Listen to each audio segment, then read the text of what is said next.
Hello, ladies and gentlemen. It's time for a little lesson connecting us to solve for variable number 2. This is very similar to our last assignment. You're still solving for the variable it's asking for, but the equations have some things that are a little bit extra that we didn't quite experience yesterday. So I want to draw your attention back to the notes that we had.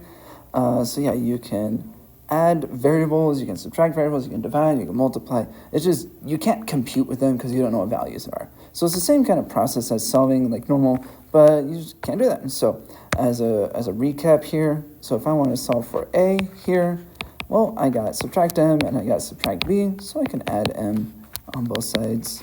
I got z plus m. I don't know what z is, I don't know what m is, so I just do z plus m.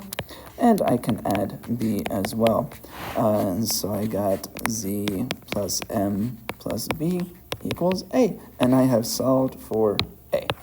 So just that simple process of doing the opposite of what's there. If you need to solve for x and there's multiple things with it, if they're all right next to each other, that's still multiplying. And so we can divide y and k at the same time. Just divide by y and k. We got u divided by yk. That's bad, right? Equals x, and that would be solved. And if we have something like this that has a mix of variables and numbers, if you can compute with the numbers, go and do that. But if you can't, it's okay. But let's say I want to solve for this x. That means I need to get rid of the plus 3m and the times by 6. I'm going to subtract first. So minus 3m. There's nothing over here that has m, so nothing combines. So I just get 3pn minus 2y minus 3m.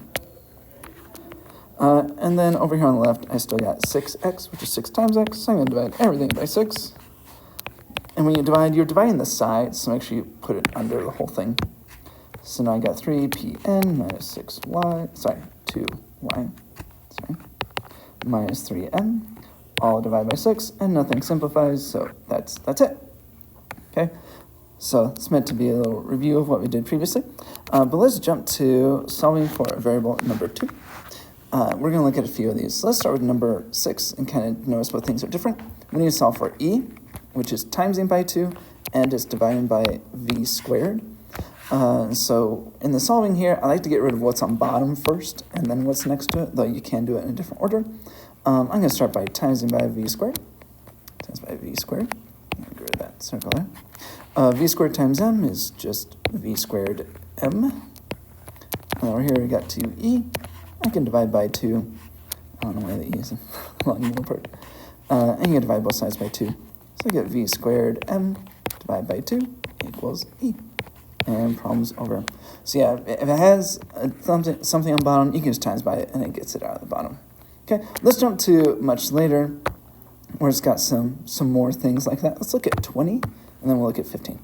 So on 20, I need to solve for z. Z is being divided right now. So I actually need to get it out of the bottom. So I'm going to times both sides by z. So here on the left side, I got z times negative 5b divided by n squared equals w to the third power. I want the z to be by itself, so I can divide by this thing right here. So I'm going to divide by negative 5b over n squared. And divide by negative 5b divided by n squared. So what we're going to do now is actually simplify this thing. That's a lot of like divide going on there. So we're going to treat this thing as a fraction.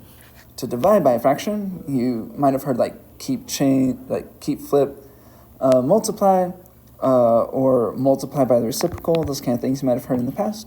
But what we're going to do is flip this upside down and then times by it. So this is going to come up here, and it's going to be n squared over negative 5b, and we're going to times by w to the third power. And so that's going to make us w third on top and squared on top. And then on bottom, we got negative 5b. So remember, when you divide by a fraction, you're flipping it upside down to make the reciprocal and then timesing by it. Okay. Once you have that, you're ready to go.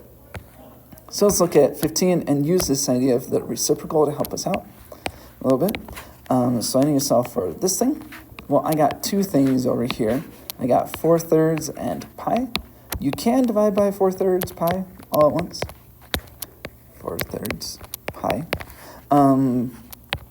But again, we have this like fraction over a fraction. We got division over a division. So this part is going to come up here. We're going to flip it to make it 3/4 and times by v over pi. So it's going to turn into 3/4 times v over pi. Sorry, 3/4, not 3/3. And now, remember when you're multiplying fractions, you just go across the top, across the bottom, and that simplifies your fraction. So we got 3v on top and then 4 pi on bottom. And now we've simplified that division there. Okay, so yeah, I just want to show you some of the kind of new things that are in the second one. It has a little bit more algebraic process to it. So use it as an example. Anytime you divide by a fraction, multiply by reciprocal, and good luck on the rest.